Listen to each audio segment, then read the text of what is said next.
네, 실시간 재난안전 정보방송 재난안전 119 안전토크 시간입니다. 최근 고령 운전자 사고가 끊임없이 발생하고 있습니다. 아마 이 프로그램 보시는 시청자분들께서도 굉장히 궁금한 내용인데요. 오늘 김홍태 변호사와 함께 자세한 얘기 나눠보도록 하겠습니다. 어서 오십시오. 안녕하세요. 네, 반갑습니다. 요즘 보면은 4명 중에 1명, 뭐 5명 중에 1명이 노인이다 이런 얘기 많이 하지 않습니까? 네, 맞습니다. 우리 사회에 네, 네. 고령화가 이제 많아지고 있는데 네. 65세 이상 고령 운전자 이게 사실은 65세도 사실 굉장히 젊은 나이인데 네. 지난해 보니까요. 네. 이 65세 이상 고령자들의 교통사고가 네. 지금까지 최고였다고 해요. 아. 자, 그러다 보니까 우리가 이제 재난안전 119 아닙니까? 네. 이게 고령 운전자 교통사고도 하나의 재난으로 봐야 되지 않느냐 이런 얘기가 많이 나오는데 네, 많이 나오고 있습니다. 변호사님께서 어떻게 보세요? 사실 그 작년에 뭐 퍼센티지가 21%를 넘었다고 하는데 네. 그 정도로 교통사고 비율이 고령 운전자에 의해서 발생한다고 하면 네. 이거는 사회적 재난으로 볼 여지도 좀 있거든요. 사실 사회적 재난이다. 네.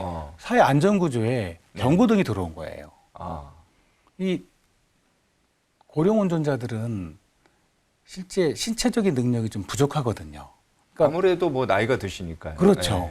시력도, 예. 청력도, 예. 그리고 인지 능력도, 예. 거기다가 근력도 약하니까 브레이크 밟을 때도 엑셀을 밟는지 젊은 사람들 브레이크를 밟는지 예. 모르니까요.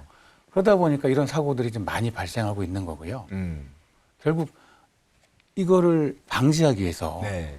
점진적으로 어떤 제도 개선을 가져가는 수밖에 없는데 예. 좀 문제가 있습니다. 왜냐하면 사실 고령 운전자의 이동권을 막으면 안 되거든요. 아니 그러니까 지금 네. 이 프로그램 보시는 시청자분들께서도 고령 네, 많으시죠. 분들이 많을 거예요. 네, 네, 근데 맞습니다. 이분들이 자기 지금 시골에 사는데 네. 근처에 마을 버스도 안 다녀. 네, 안 다니고 있죠. 그러면은 아니 집에 있는 차라도 해서 가까운 마을에 네. 뭐 생필품은 사러 가야 되는 거 아니냐. 네, 맞습니다. 근데 그걸 막아버릴 수는 없지 않습니까? 그래서 그런 것 때문에 지금 사고 비율은 높아지고 있고 또 이동권을 제한하면 안 되기 때문에 네. 두 가지를 좀 균형 잡게 잘 조화롭게끔 하는 대책이 좀 필요하긴 하거든요.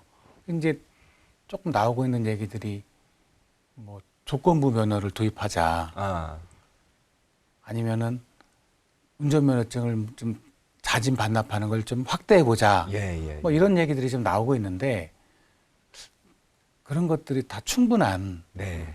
보호가 될 수 있는지 이건 잘 모르겠습니다.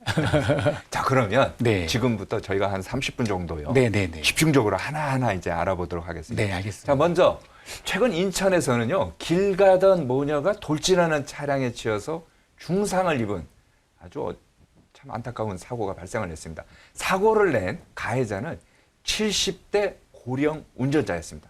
어떤 내용인지 뉴스와 함께 보시겠습니다.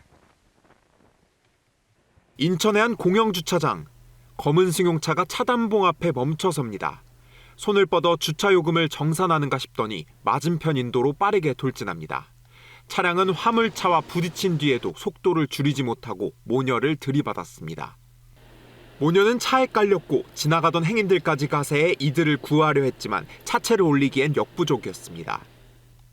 사고를 당한 30대 여성은 심정지 상태로 병원으로 이송됐고 2살 딸도 다리 등을 크게 다쳐 병원에서 치료를 받고 있습니다. 사고가 난 현장입니다. 출차 중이던 차량은 차도를 넘어 곧바로 인도까지 직진했습니다.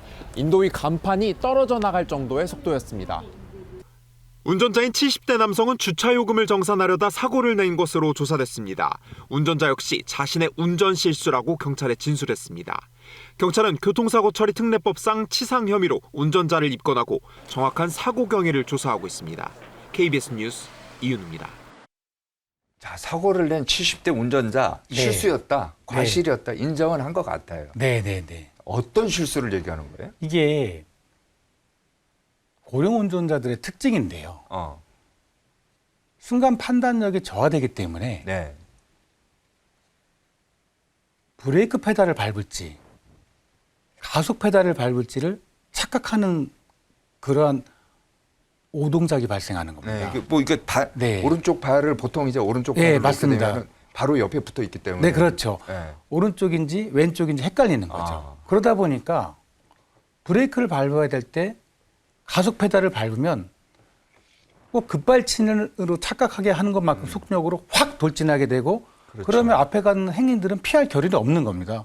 그러면 큰 사고로 이어지게 되는 거죠. 이게 사실 가장 큰 문제거든요.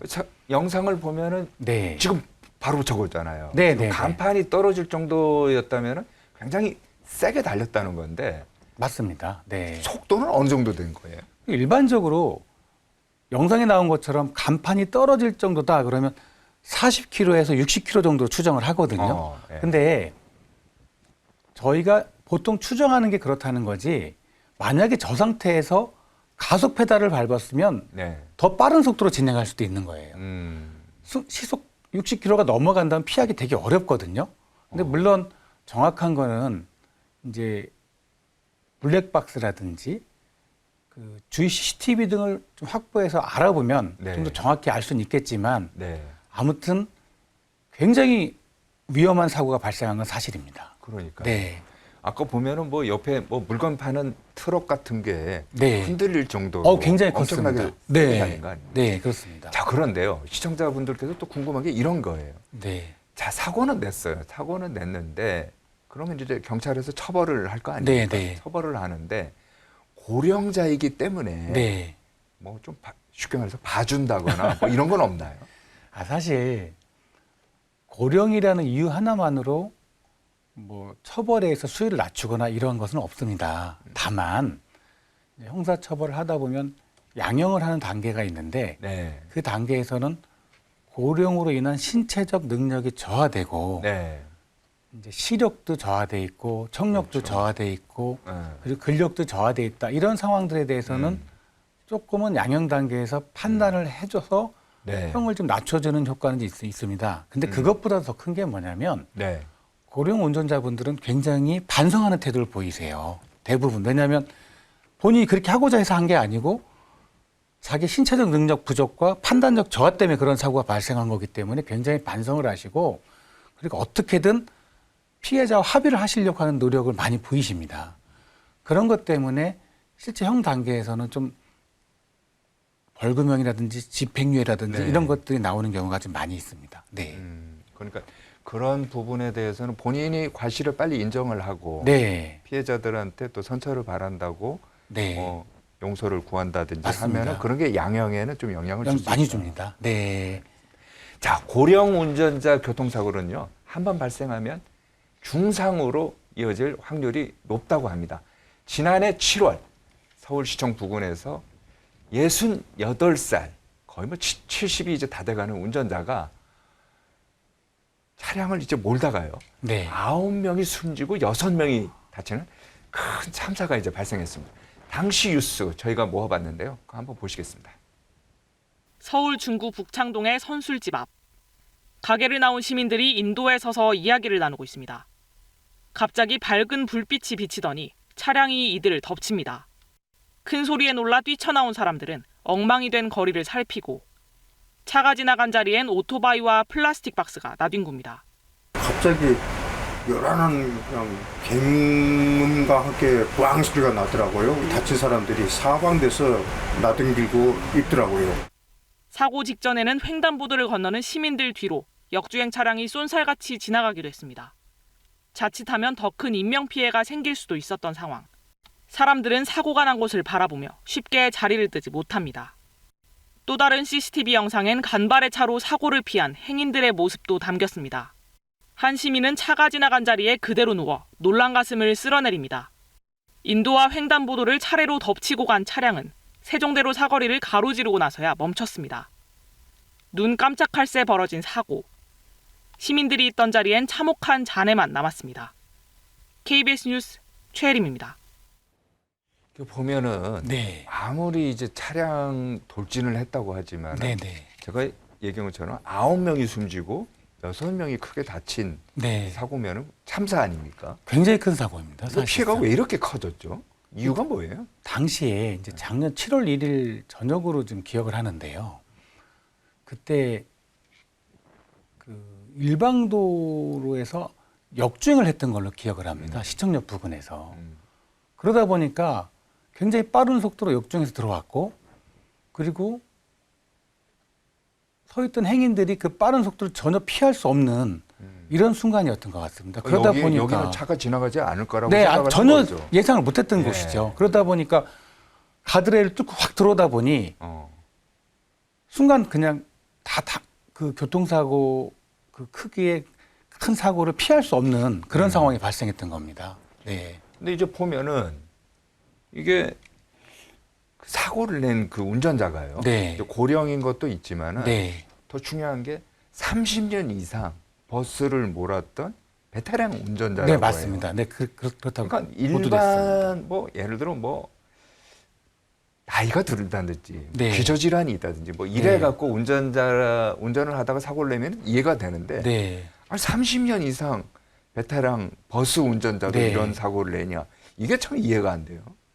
사실 그래서 이것 때문에 당시에도 좀 말들이 많았는데요.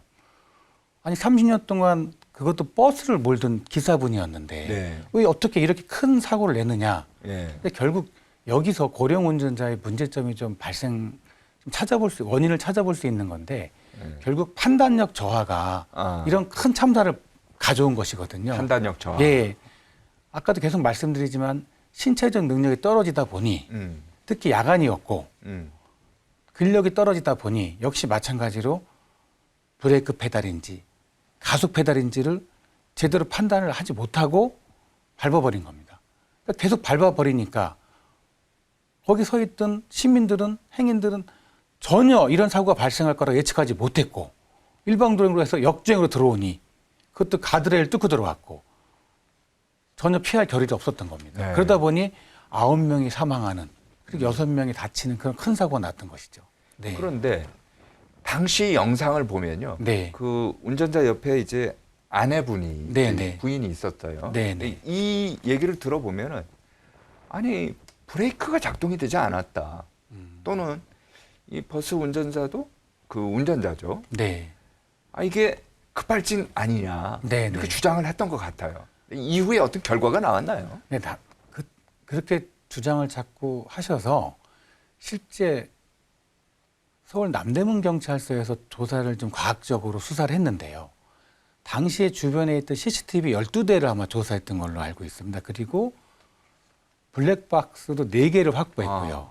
그리고 주변에 있던 목격자들 진술들도 확보해서 사고 현장을 분석해 보니까 이거는 급발진에 의한 사고가 아니고 네. 페달 오조작에 의한 사고로 결론이 났습니다. 결론적으로 판단력 저하에 따른 브레이크를 잘못 밟았던 거죠. 브레이크를 밟아야 되는데 엑셀을 밟았던 겁니다. 당시에 사고 기록 장치인 EDR도 아마 판독을 했던 걸로 보이는데요. 그걸 보니까 한 2번 정도 엑셀에서 발을 떼는 거 외에는 계속 엑셀을 밟고 있었다고 합니다. 그러니까 이제 사실 그걸 브레이크인지 알 수도 있었던 거죠. 네. 착각을 했던 거로 보입니다. 그러다 보니까 사고가 굉장히 커진 거고 이런 게 결국 대형 참사로 이어진 것이고요. 당시에 굉장히 좀 사상자가 많아서 큰 문제가 됐었는데 아직도 여기에 대한 대책이 크게 나오진 않고 있는 것 같습니다. 네. 그러니까 보면요. 네. 변호사님께서 여러 가지 이제 사건들을 다뤄봤을 거 아니에요? 네, 네, 그렇습니다. 보면은 고령 운전자들 있잖아요. 네, 네. 뭐 신체적으로도 아무래도 이렇게 되다 네. 보니까 그렇게 되는데 운전 능력에 네. 실제로 어느 정도까지 떨어진다든지 뭐 과학적인 이런 변화가 있나요? 그 과학적으로 어떤 근거를 명확히 제시하지는 못하는데 그러다 보니까 약간 문제가 뭐냐면 너무 연령을 기준으로 모든 걸 나눠보고 있습니다. 사실 시력, 네. 청력, 근력, 판단력, 인지기능 저하 이런 모든 것들은 연령하고 꼭 비례해서 떨어지는 건 아니거든요. 그런데 명확하게 대비를 하지 못하다 보니까 그냥 연령을 기준으로 모든 걸 대책을 세우고 대비하려고 하는 이런 모습들이 보이는데 가장 중요한 것은 실제 운전을 얼마만큼 할 수 있는지 운전 능력을 정확히 테스트할 수 있는 그런 장치가 필요하다는 것이 현재 논의되고 있는 내용들입니다. 네, 그게 있어야 이런 큰 참사들을 막을 수 있는 거거든요. 그게 제일 중요해 보입니다. 그리고요, 또 네. 이 프로그램 보시는 고령 운전자들이 또 많을 거 아니에요. 네, 그렇습니다. 그분들께서 궁금해하는 게 이런 게 있을 거예요. 나는 네. 기저질환이 있다 이거예요. 아. 예를 들어 무슨 네. 약을 복용한다는 거예요. 네, 네. 고혈압이든 네. 당뇨든 뭐 여러 가지 이제 기저질환이 있어서 약을 복용하는데 네. 그것 때문에 운전에 좀 영향을 미칠 수도 있는 거다. 내가 네. 잘못한 게 아니고 네. 내가 먹는 이 복용하는 약 때문에 그런 거다. 네. 이거는 정상 참작해줘야 된다라고 네. 주장할 수도 있을 것 같은데. 사실은 그런 주장들을 많이들 하십니다. 약 때문에 그렇다고 하시는데 특히 이제 고령이 되시면 약을 많이 먹을 수밖에 없는 상황이고요. 근데 이렇게 결론을 내릴 수밖에 없습니다. 뭐냐면 스스로 이 네. 약을 먹으면 어. 어지럽거나 졸려서 그렇죠. 운전을 하기 힘들다라는 예. 그런 것들을 알고 있었는데 운전을 했다. 그래서 사고가 났다. 그러면 오히려 책임이 더 가중될 수 있습니다. 다만 아니 나는 이런 약을 먹을 때 의사의 진단을 받았고 그리고 약의 부작용도 없다고 해서 먹었는데 네. 그게 나의 신체적인 어떤 문제 때문에 그런지 모르지만 부작용을 발생시켜서 운전하는데 매우 어지러웠고 순간 정신이 나가서 페달 오조작으로 인해 큰 사고가 났다. 네. 이런 경우를 전혀 예측하지 못했음에도 발생했다. 그러면 약간의 책임 감경을 해주는 그런 요소로 작용할 수 있을 것 같습니다. 제일 중요한 것은 스스로 자기가 이런 약물을 먹으면 어느 정도 운전을 할 수 있는지를 체크해 보는 게 좀 제일 중요하고요. 도로교통법에도 그런 게 있습니다. 약물로 인해서 운전하기 힘들 때에는 운전을 금지시키는 그런 조항도 존재하고 있기 때문에 이런 부분은 좀 민감하게 신경을 좀 쓰셔야 될 것 같고 네. 의사의 진단이 굉장히 필요한 부분으로 보입니다. 그렇죠. 네. 자, 일반 교통사고하고 비교했을 때요. 네네. 고령자 교통사고 특징이라고 할까요? 어떤 게 있을까요? 요즘에 차량의 기능들이 좋아져서 그런지 일반 교통사고의 경우에는 꾸준히 감소세를 보여주고 있습니다. 네. 근데 고령 운전자 사고는 최근 몇 년간 굉장히 큰 폭으로 증대했습니다. 그래서 지금 문제가 많이 발생하고 있어요. 네. 잠깐만요. 네. 지금 이제 그래픽이 나가고 있는데 네네. 운전자 연령층별 교통사고 네. 이게 도로교통공단 네네. 교통사고 분석 시스템을 가지고 2020년부터 24년 네. 지난해까지죠. 이제 분석을 한번 해봤어요. 네. 이게 보니까 2020년대에는 전체 교통사고 가운데 65세 이상 교통사고가 3만 1,000건 네, 그러네요. 저 정도 나온 그렇습니다. 거. 근데 이게 보면요. 네. 점점 증가해요. 맞습니다. 그 특이한 게 전체 교통사고는 오히려 좀 줄어드는 추세인데 네. 고령자 교통사고는 늘어나고 있다는 거. 네. 그래서 2020년에 비해서 2024년 지난해 같은 경우는 한 36%가 더 늘어난 거 아니냐. 네. 저걸 보는데 저 그래프가 주는 의미라고 할까요? 어떤 내용일까요? 아까도 말씀드렸듯이 저게 두 가지 면에서 판단해 볼 수 있는데요. 일반 교통사고는 사고 발생률이 시간의 흐름에 따라 차츰차츰 감소하고 있는데 네. 최근에 특히 저 그래프가 나타내듯이 고령 운전자에 대한 교통사고 비율은 굉장히 큰 폭으로 증가했거든요. 네. 그렇게 두 개가 대비되고 있는 겁니다. 그러다 보니 실제 왜 저런 문제가 발생하느냐 이런 부분들에 대해서 원인을 좀 더 명확히 알아봐야 되고요. 네. 그 원인에 따른 대비책도 좀 마련해 봐야 되고요. 예. 그리고 또 고령 운전자의 교통사고 문제점이 뭐냐면 음. 일반적인 교통사고에 비해서 피해 규모가 상당히 큽니다. 사망 사건도 굉장히 많습니다. 그게 아까 말씀드린 대로 페달 오조작이기 때문에 브레이크를 밟아야 되는데 가속 페달을 밟으니까 예, 예. 대형 참사로 이어지는 경우가 발생을 하는 거거든요. 그리고 또 하나는 그 역주행 사고도 많다는 거. 그렇죠. 그리고 또 예측하기 어려운 형태의 사고가 발생한다는 거. 그러다 보니까 교차로 또는 우회전 차로가 있는 경우 이런 곳에서 교통사고가 많이 발생한다는 그런 특징을 나타내고 있습니다. 그렇군요. 네. 자, 말씀해 주신 것처럼 고령 운전자 교통사고는 브레이크 대신에 가속 페달을 밟는 실수라고 있죠. 네. 이게 이제 가장 큰 원인이라고 하는데 급가속 방지 장치가 네. 하나의 대안이 될 수 있다고 하는데 저희가 그 뉴스 영상도 모아봤습니다. 한번 보시죠. 전통시장 통로를 질주해 22명의 사상자를 낸 화물차. 60대 운전자가 브레이크 대신 가속 페달을 잘못 밟은 탓이었습니다. 이틀날 서울 구로에서는 역시 60대 운전자가 몰 차량에 4명이 다쳤고 18일 인천에서도 70대 운전자의 승용차가 길을 가던 모녀를 덮쳤습니다.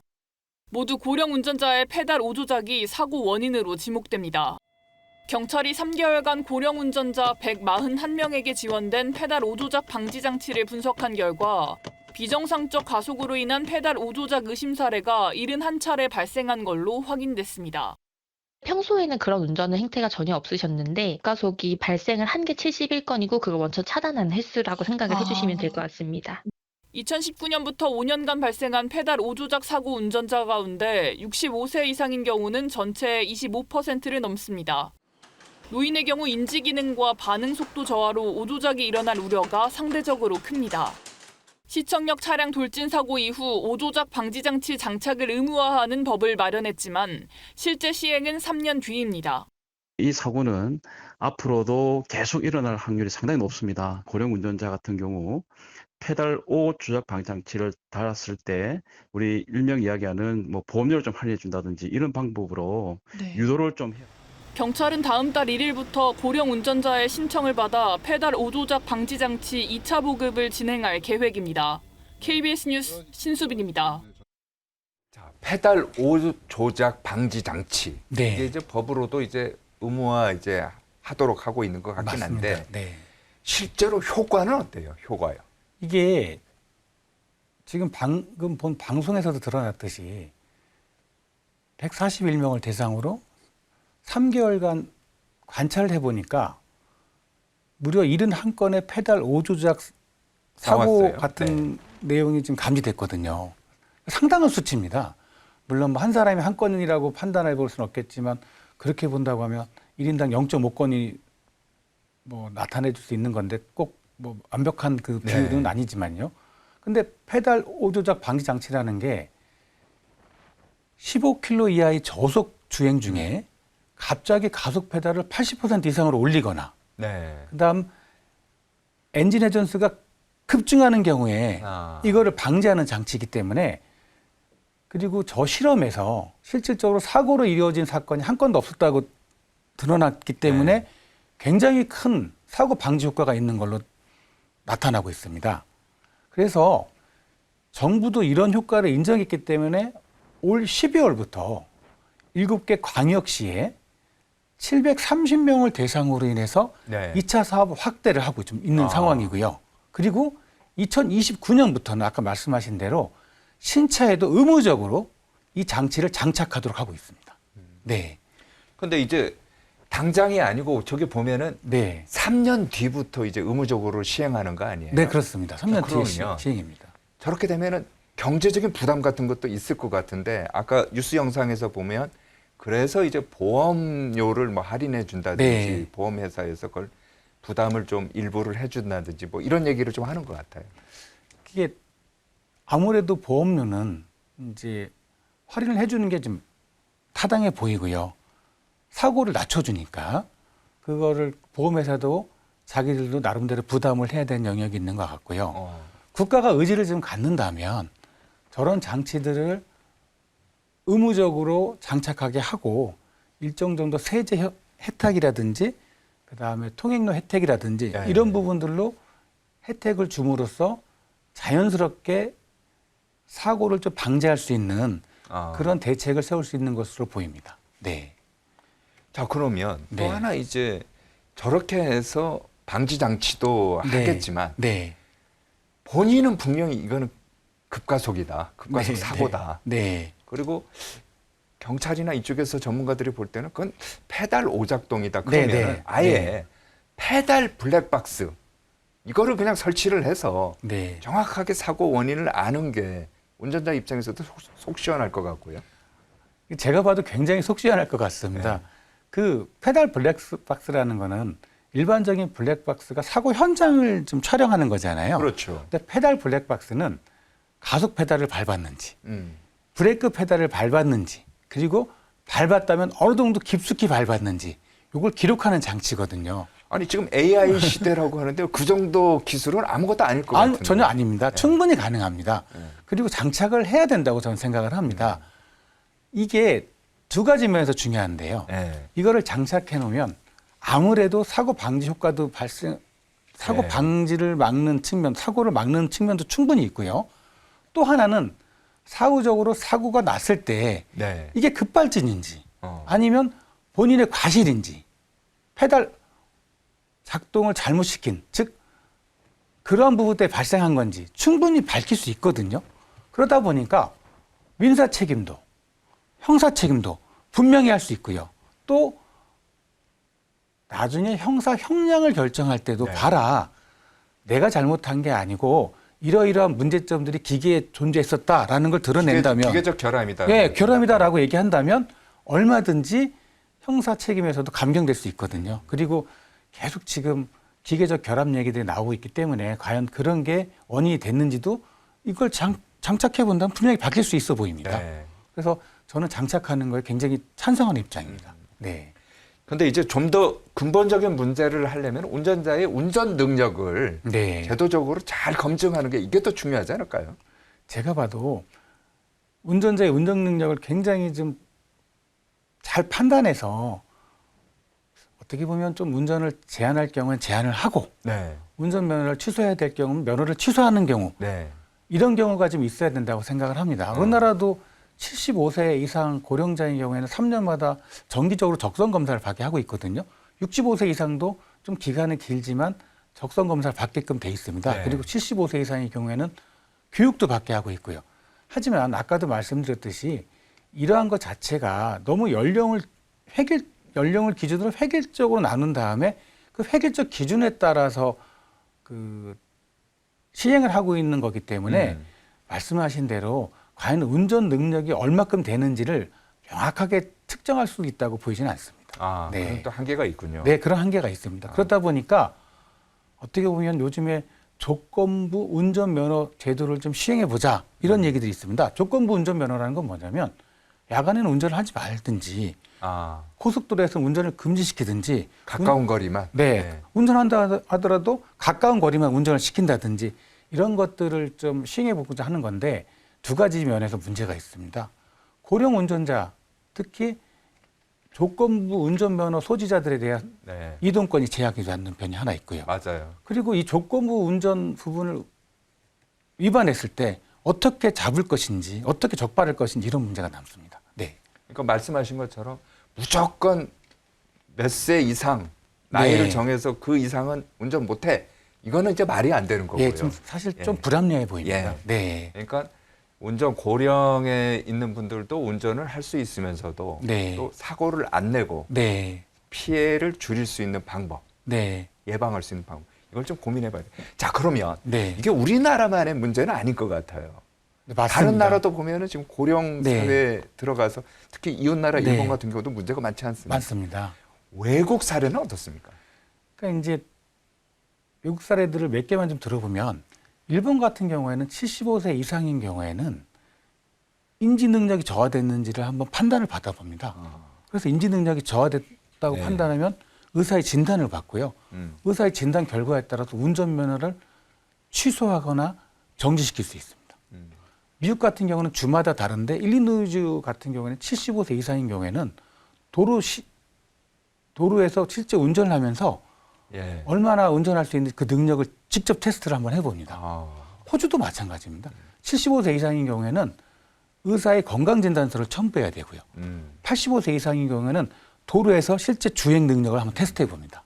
네. 이러한 것들을 다 시행해보고 있는데 그 나라들의 특징은 실제 운전 능력이 얼마 있는지를 객관적으로 판단해보고자 한다는 거죠. 맞아요. 우리나라처럼 나이로만 판단하는 게 아니고요. 이런 차이가 있습니다. 네. 자, 그러면요. 네. 또 이 프로그램 보시는 시청자분들께서도 궁금한 게 이거 같아요. 내가 고령 운전자인데 네. 만약에 사고를 내면 네. 어떻게 해야 돼? 당황할 거 아니에요? 굉장히 당황스럽습니다. 변호사 입장에서 이거 좀 중요한 얘기일 것 같아요. 굉장히 중요한데 도로교통법에는 본인이 운전 과실이 있든 없든 간에 차에서 내려서 빨리 구호조치, 보호조치를 좀 하고요. 네. 경찰에 신고하게끔 돼 있습니다. 그게 제일 중요합니다. 네. 근데 만약에 증거 확보까지 해야 된다고 그러면 블랙박스 확보해야 되고요. 그렇죠.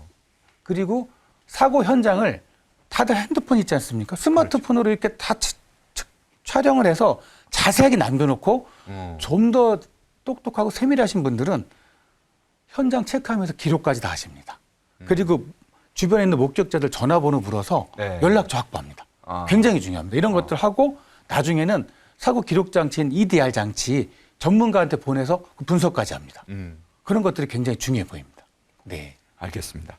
오늘 뭐 저희가 이제 프로그램 듣는 시청자들 입장에서는 변호사님이 나와서 이런 땐 이렇게 해야 된다. 그래야 뭐 형량도 줄일 수 있고 책임도 네. 줄일 수 있고 네. 네, 아주 좋은 얘기인데 벌써 예정된 시간이 다 돼갔고요. 마지막 질문 드리겠습니다. 네. 모든 출연자들이 도전하는 30초 안전 챌린지 시간인데요. 자, 고령 운전자가 평소에 운전대를 잡기 전에 점검해야 할 사항 어떤 게 있을까요? 자, 30초를 간단히 말씀드리면 차량 점검하십시오. 브레이크, 타이어, 등화장치 이거 굉장히 중요합니다. 두 번째, 자기 신체가 지금 어떤 상태인지 판단해 보십시오. 약을 먹고 있는지, 졸음이 올 수 있는지. 세 번째, 신호 준수하십시오. 특히 교차로에서 그리고 앞차와의 간격 이런 것들을 명확히 준수하시면 됩니다. 이 세 가지만 지켜도 행복하고 안전한 교통문화를 이루어갈 수 있을 것 같습니다. 감사합니다. 시간도 정확히 30초 지킵니다. 감사합니다. 자, 여기까지 듣도록 하겠습니다. 지금까지 김홍태 변호사였습니다. 오늘 말씀 고맙습니다. 감사합니다.